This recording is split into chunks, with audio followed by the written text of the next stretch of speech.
Welcome to the Onside Podcast. We're here to share stories about innovation-driven entrepreneurship, inspire others, share knowledge, and build a community here in Atlantic Canada. I'm your host, Alex McCann, and this is our second full episode, so thank you for joining us.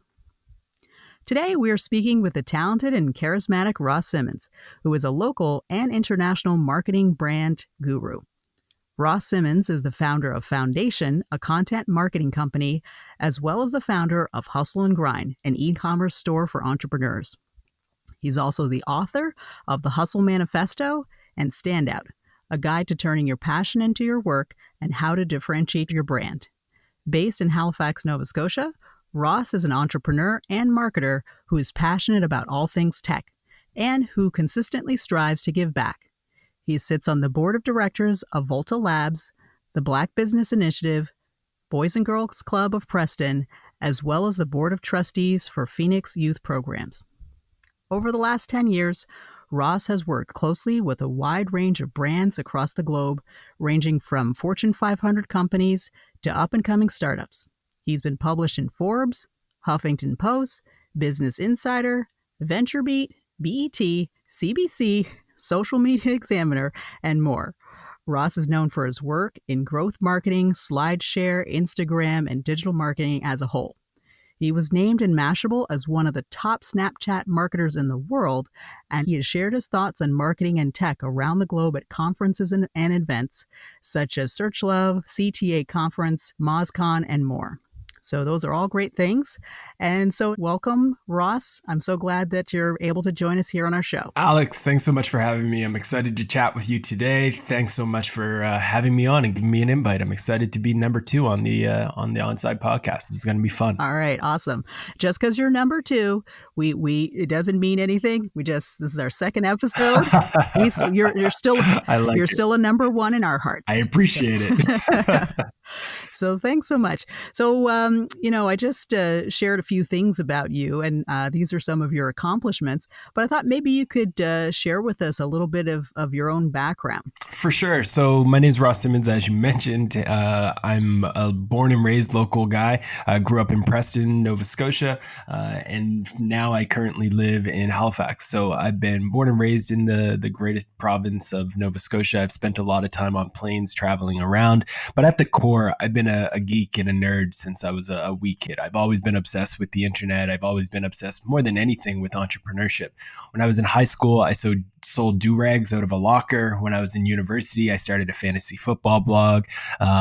When I was out of university, I started an events company. And then after that, I joined a local agency, and at the same time, I was still running a marketing blog and a handful of other side businesses. So for me, I've been an entrepreneur from the very beginning. I can remember one of my very first moments of kind of creation was in elementary school when I created a board game for my friends, which was called On Your Way to the NBA. And that was a board game where you would kind of play like life and try to make it to the NBA, and sold that game and people loved it. And that was, again, just like an insight into kind of my way of thinking around creation and trying new things. And that's been something that I've embraced, and it's something that I've used to kind of get me where I am today.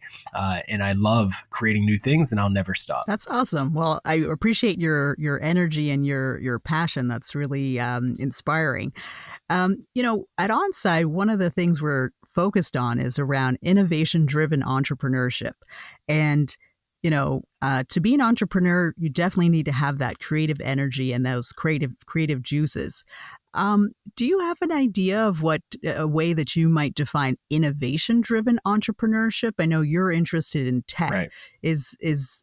How would you define innovation-driven entrepreneurship? Yeah, so I've been in entrepreneurship for quite some time, but the whole obsession around the technology side of things has definitely been something that kind of came to life post-university or even during university. To me, the idea of innovation-driven entrepreneurship is really applying new ways of thinking, new ways of doing things, new systems, new ideas, new concepts, and applying that to traditional values and needs that humans have. I think one of the biggest mistakes that a lot of entrepreneurs make is thinking that humans as at the core actually change. But in reality, our needs, our desires, our hopes, our wishes are relatively the same as they were 200 years ago. Like, we as humans have not changed that much in terms of evolution of us as beings. And because of that, if you can apply new ways to satisfy those deep-rooted needs that humans have had for decades, then you will be able to drive value and ultimately leverage innovation to create something that people want. Innovation-driven entrepreneurship to me is really just taking the ideas that others have created in the past, taking your own perspective, taking your own skills, taking your own view on the world and applying that to age-old problems and creating something special and something new through it. I always encourage folks to embrace this idea of experimentation. And I think that anyone who is really at their core an innovator would agree that experiments are key. Experiments are simply coming up with a hypothesis, running tests on a regular basis, looking at the results to see what the outcome was, and then continuing to try new things and be okay with the idea of failure along the journey. There's a lot of people who kind of stop when they experiment once and they get met with failure. They press publish on a new project, they press publish on a new app, a new product that they've developed, a new newsletter, a new YouTube channel, etc. They just press publish on something that they've created and they're not met with the response that they would have hoped, and then they quit. I think that's a big mistake. Innovation-driven entrepreneurship is when you keep getting up to bat, you keep trying new things, you keep experimenting, and you're willing to get your hands messy in the journey, in the process of entrepreneurship. That sounds very hands-on. That sounds like you have to have some thick skin to kind of keep on going and pull yourself up. So I at the very beginning, I shared some of your accomplishments, and you talked a little bit sort of about your background. Mm-hmm. But was there something? And you're talking about this kind of need to pick yourself up. Right. Was there something that sort of sparked your interest in marketing, or For sure. Something that got you going?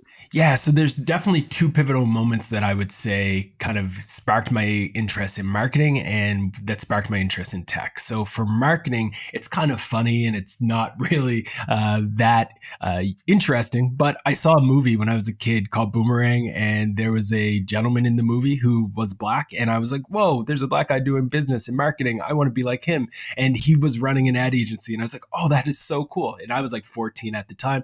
So I thought, oh, this is cool. I want to do work like him. So when I saw that movie, that kind of triggered this whole idea of, okay, I can do marketing and that'll be fun. But then it got a little bit deeper as I started to grow and start to learn about marketing and learn about business. When I was in university, I started to study marketing, but at the same time, I was very much blown away by the fact that in the weekends and whenever I would walk into the library, I would see everyone on Facebook. I would see everyone on Twitter. I would see the computer screens across the entire campus filled with pixels.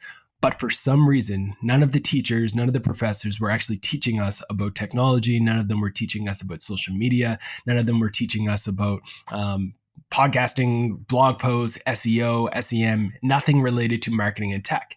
So that to me stood out as an opportunity. It stood out as an opportunity because I knew that when I walked across that stage, I was going to be just like everyone else in my graduation class, knowing nothing about marketing from a modern standpoint and simply knowing things about billboards and TV and radio and the fundamentals of things like the 4 Ps. And I was like, this isn't going to be a good look. Like, this isn't going to work. So while I was in university, I started to invest on my own into the understanding and embracing this idea of how can you use technology to promote brands? How can you use technology to be a better marketer? So I started to write all my papers about digital marketing. I started a blog at rawsimmonds.com about marketing.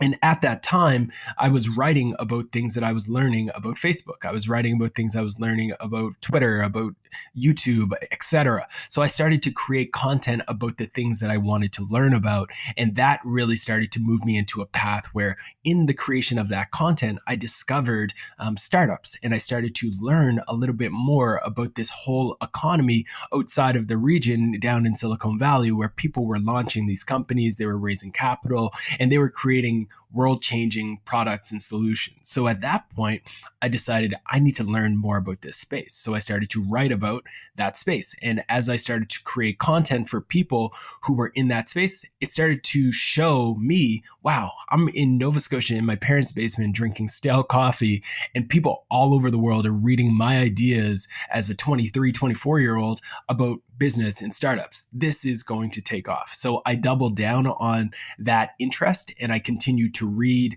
about startups. I started to read more and more about tech. I started to spend more and more time publishing content online. And as a result of that, I've been able to kind of build a career on the back of those initial interests in marketing and technology. So I would say it all started with just being curious and wanting to find a bit of a competitive advantage when I did graduate from university.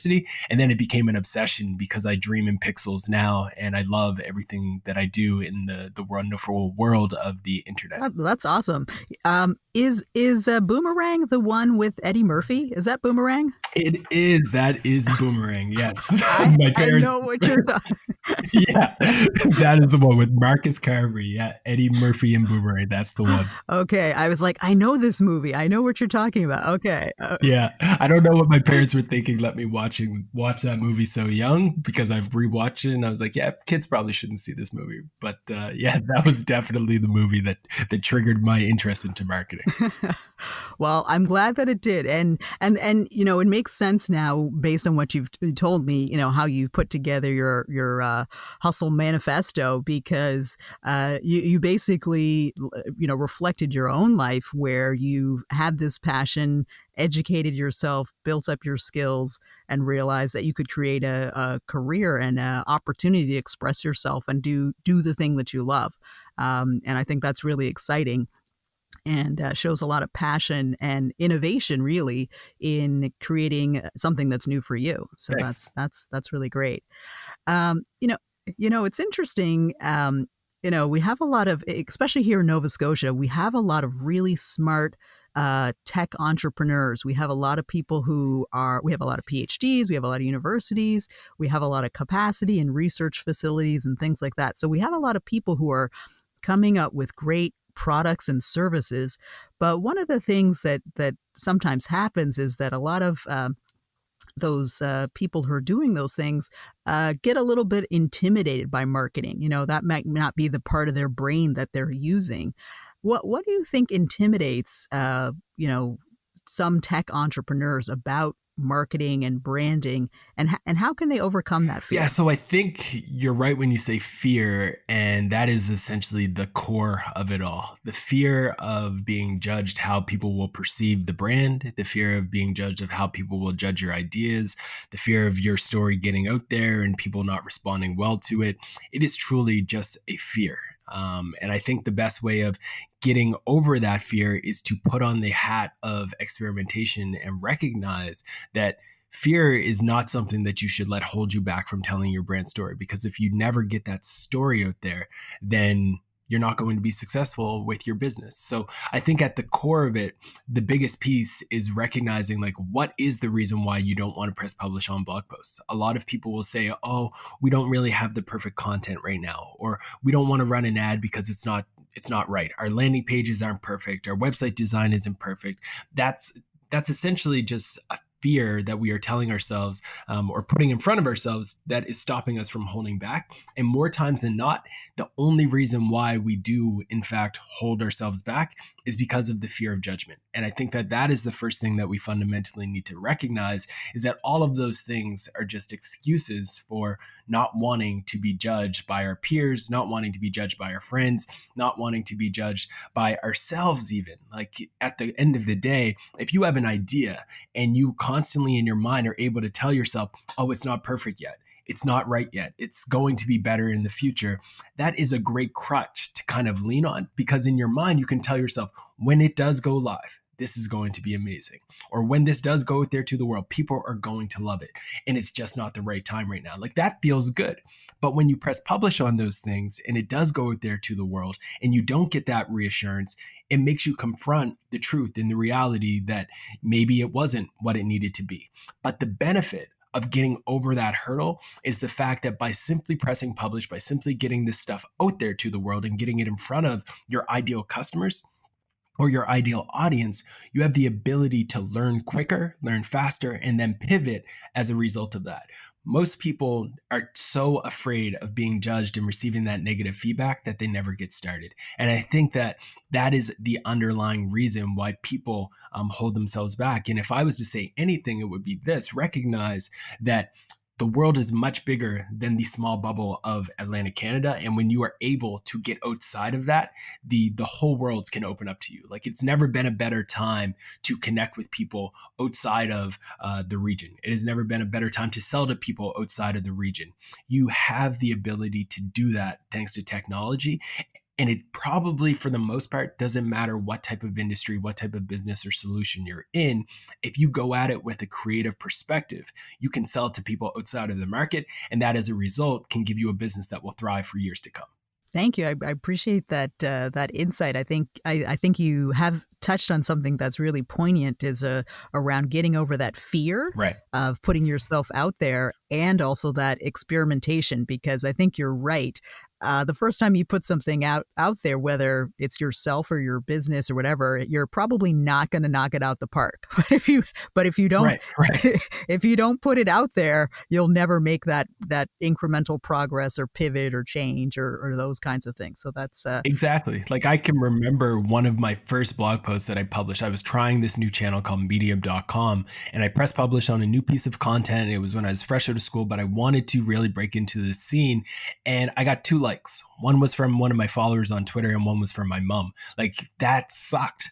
But at the end of the day, that reality showed me, like, okay, I now have done it. I can learn from this. I can learn that I need to distribute my content more effectively, and I can keep getting up to bat. Like, it doesn't have to be the end. It should really just be the beginning of a lesson that you can then use to build upon for years to come. I like that. I like that your mom gave you a like. I'm not even sure if my mom. She still does. She still does. She's my biggest fan. It's wild. That's awesome. That's awesome. I was going to say, I'm not sure my mom would know how to do the likes, but she's getting there. She's getting there. Well, you talked a little bit about, the need to put yourself out there. And, I was looking on your website, sleuthing around and things like that. And I know you do some work in B2B and B2C for a variety of different industries and companies and things like that. What do you think is, you're involved in it all the time. What do you think is the main difference between B2C marketing and B2B marketing right now? Yeah, great question. So I'm a big fan of both B2B and B2C, but our agency foundation, we focus primarily on the wonderful world of B2B. And the reason why we love B2B is because we understand the buying journey much better, because it is very much a linear process. In B2C, it is not linear at all. There's oftentimes purchases that are made solely out of impulse. That's not something that you will see regularly in the world of B2B. There aren't a lot of impulse buying and emotional decision making. Sure, it gets emotional, but you're not making decisions that are rooted in the emotions of, I just had a massive argument with a friend, I need to buy this thing.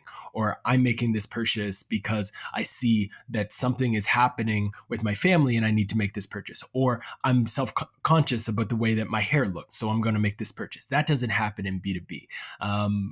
People in B2C want to buy now. Oftentimes it is a solo purchaser, or it's happening within a family, while in B2B, it's typically an account-based decision or a solo buyer, where it's like within an organization, the CMO who talks to the VP of product, the VP of marketing, etc. They spend a lot more time on research. But in B2C, the buying cycle is extremely short as well. So in B2B, you might have a much longer buying cycle where you need to pitch, you need to build trust with the CEO, the CFO, you need to connect with a lot of other players, you need to nurture them through email outreach, etc. But with B2C, you might just need to have an ad that shows a clever looking animation and then promotes your toothbrush, and then somebody is buying from you. So I think the biggest difference is the way in which people make decisions around those products. And in B2B, it's oftentimes a very cerebral process, but in B2C, it's very much an emotional, heart-driven process. And I think that's what the biggest difference is between B2B and B2C. Hmm. Interesting. Okay, that makes a lot of sense. What about? I also noticed you talk about boring industries. Right. What are boring industries, and what do boring industries need to do? Right. So I always say that B2B in many cases is considered as a whole a very boring industry. And the reason why it's boring is because we're talking about things that aren't as fancy as nice sneakers and tourism and beautiful photography shots of travel and things like that. But at the end of the day, I believe there's no real boring industries at its core. There's just a lot of boring marketers. And for the last few years, the most boring industries have been in B2B because a lot of the marketers who work in B2B do boring things and create boring content. What does that mean? What does that look like? If we think about industries that are very traditional, when we think about industries that are selling widgets, when we're thinking about industries that sell things like dirt or natural resources, etc., those are typically considered boring industries. Software, in many cases, is considered a boring industry, especially when you're talking about things like procurement software or CRMs and things of that nature. These are things that a lot of people continue to be boring. But what I believe is that everything can be interesting if you get closer to your customer and you get closer to understanding what differentiates your brand from the next. And if you can own that and you can tell that story on a regular basis, it gives you the opportunity to build a brand that is worth following and ultimately a brand that isn't boring. We fall into this trap in the wonderful world of B2B of thinking we have to just continue to do things like our competition. But the competition is already boring. The competition is already doing the same old white papers, the same old blog posts, the same old webinars, etc. They're following the same blueprint. What I always recommend to B2B brands is let's think about our customers and let's think about who they are outside of the office. What content are they consuming? What type of content do they share? How can you uncover and understand the type of content that these users want in their personal life or even from the B2C lens, and then apply that same thinking and format and style to the world of B2B. If your audience is a C-suite executive, but those C-suite executives are spending time on Instagram or spending time on LinkedIn, you don't just say, what is our direct competitors doing on these channels? You ask yourself, what are the best brands doing on these channels? And you look to try to uncover what we call content user fit. And content user fit is when you have a piece of content that resonates with your users on a significant level. So they're always sharing this type of content. They're always engaging with it. And it doesn't necessarily have to be from your space. Once you uncover that and you understand, okay, this is the type of content our audience wants, you need to take inspiration from that content, apply it to your industry, apply it to your customers and the needs and the solutions that you're offering them, and start to create that type of content. When you do that, you have content market fit. And when you have content market fit, you now understand how you can consistently at scale deliver content that is interesting to an audience that has traditionally been met with boring content. And as a result of that, be able to create a relationship and a connection with these buyers that will last ideally a lifetime. Wow, that's great. I'm jotting down notes, taking away points and tips for onsite as well. I think that's Awesome. good advice that we can all kind of be absorbing and thinking about. Now, what about positioning? You know, like we know that it can be the difference between success and failure for a brand. Like, why is that? Why is that so important? And you know, we're in a very unique time right now. There's a global pandemic. It's a crisis sort of situation, but you know, and it's very serious right now, and so people's attention is a little bit different. You know, but there are often other kinds of crises and things like that. Why is positioning so important? For sure. So the reason why positioning is so important is because you're always going to be compared to the next company up, right? So every organization that is going to be purchased, or any product that is going to be purchased, is likely being compared to something else. And what you want to do is ensure that you are being positioned well when you are being compared to others. The other key piece to understand here is there's a saying that there's riches in the niches, or there's riches in the niches, however you want to pronounce niche. But at the core of that is the idea that the closer you can get to telling a story that resonates with your individual customers and their problems, the more likely you are to be able to get to that conversion point. So if brand A is selling a product or a solution and they're telling the world, we are a CRM for doctors, and that is their story, they are going to do a much better job at selling to doctors than the CRM company that says, we are a CRM for anyone. We are a CRM for hospitals, for doctors, for lawyers, for police, for B2B salespeople, for software companies, for HR people. We can do it all. The company that is going to do better when it comes to selling to doctors is the one that is positioned as solely being a CRM for doctors. And I think that is the key difference. The biggest mistake that a brand can make is try to say, we do all things for everyone. And that happens so often. We are the best X for all companies. Who's your customer? We have 20 different types of customers. Let's have 50 different personas. We can target anyone. We can sell to everyone. We can sell to anyone and anything.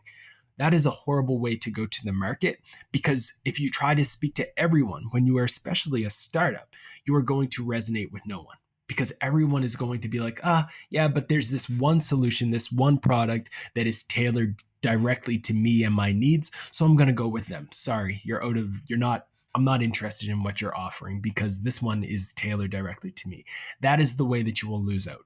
If you haven't read the book by April Dunford called Obviously Awesome, I strongly recommend it, especially to any listeners. She is, in my mind, one of the brightest minds today in the wonderful world of positioning. She takes a lot of old age philosophies and theories around positioning and just brings it to life in a modern context. And I would strongly recommend that folks check out her book, Obviously Awesome.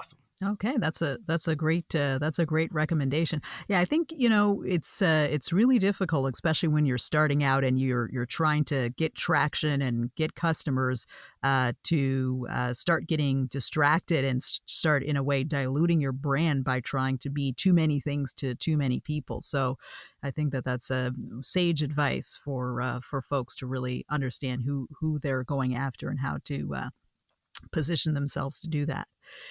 I also mentioned, right now we're at a very specific time, where there's a crisis that's going on, global pandemic. And, a lot of companies are trying to figure out how to communicate and how to sell and how to position themselves during this time. And it's left a lot of entrepreneurs a little bit unsure about how they should, market their brands, or if they should do that in the face of COVID-19. Do you have some advice or some suggestions on things that they could do to be active in this period, or is it advised to just sit still and be quiet until it's over? What's your thought on that? Yeah, it's definitely a rough time for everyone, right? Like across the globe, this crisis has flipped everything on its head. It sucks in many ways, to put it bluntly.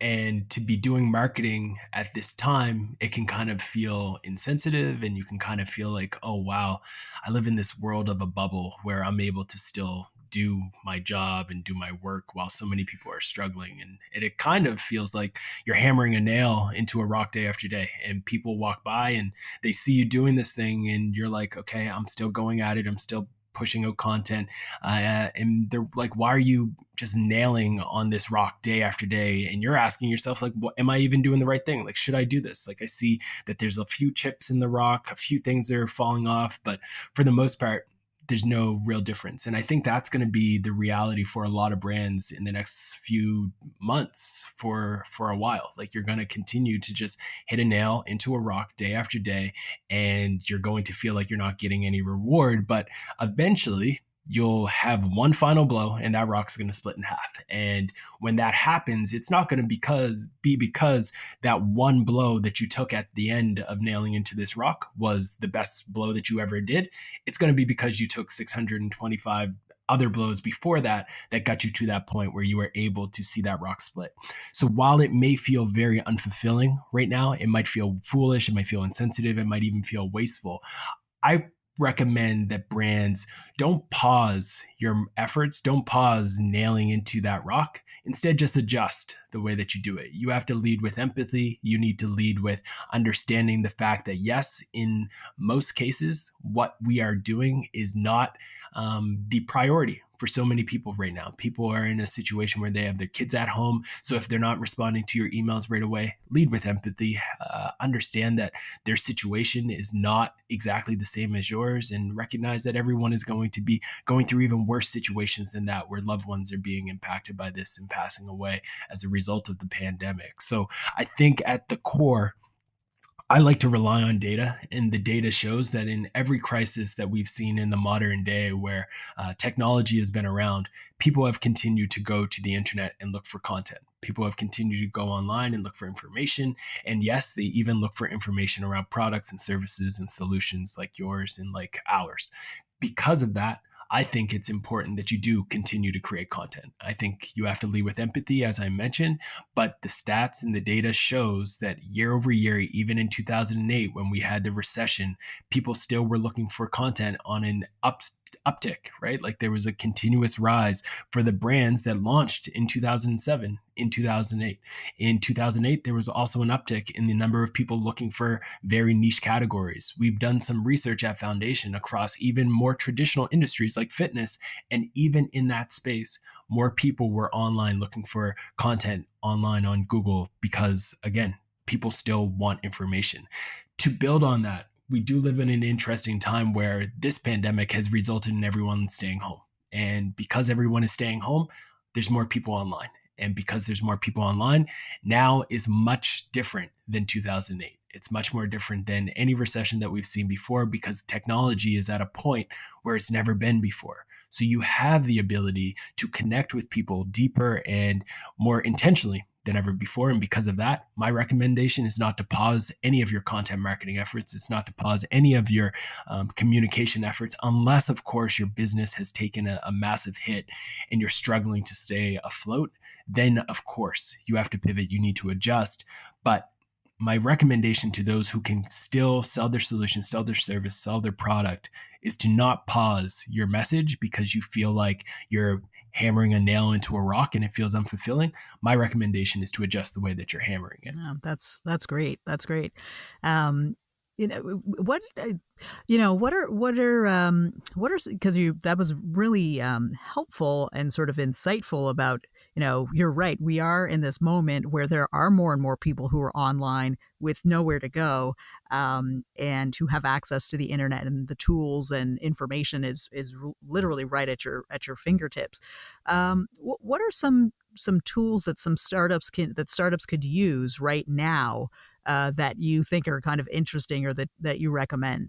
Yeah, so from a marketing standpoint, some of the tools that I think are interesting are those that kind of augment people. And that is they'll never, marketers will never be completely replaced by artificial intelligence. That's my hypothesis. That's my belief. But there are things that we do that can be replaced through technology, and they will make us more productive and give us the ability to do things that are more meaningful and more valuable to our customers. For example, scheduling content is something that a lot of marketers do every single day. They go in, they manage their Twitter account, they go in, they manage their Facebook, they manage their Snapchat, Instagram, etc., their LinkedIn. But since we've started recording this podcast, I think I've sent out 2 tweets, 1 LinkedIn post, and maybe 1 or 2 on Facebook. I've been able to schedule my content using a tool called Buffer that allows me to be present even when I'm not actively managing those accounts and managing those social channels. So I strongly recommend that you take control of your calendar by embracing tools like Buffer that allow you to schedule your content in advance. That is one of the best ways that I believe marketers can make the most of their time. And if you're not sure, like even how to plan your content in advance, I would recommend you check out foundationinc.co. We have a content calendar that is free that you can download, and it will help you guide and understand how to schedule and plan your content. And I would recommend you check out Foundations Labs. We have tons of products like that you can use. So that would be the starting point from a tool standpoint. But I would also recommend folks who may be very new in this world to understand the fundamental marketing tools, things like Google Analytics. You need to know data around the people visiting your website, and Google Analytics offers you that. You also want to capture the information of the people who you are trying to connect with so you can sell to them on a regular basis. And what I mean by that is algorithms change. So sure, you have 500 followers on Instagram. That's great. But if Facebook decides that they're going to change their algorithm, you may no longer be able to reach those people. The same way that early on, Facebook told all of us that we should pay to get a bunch of likes on our page. And now we have to pay to reach the people who we paid to like us.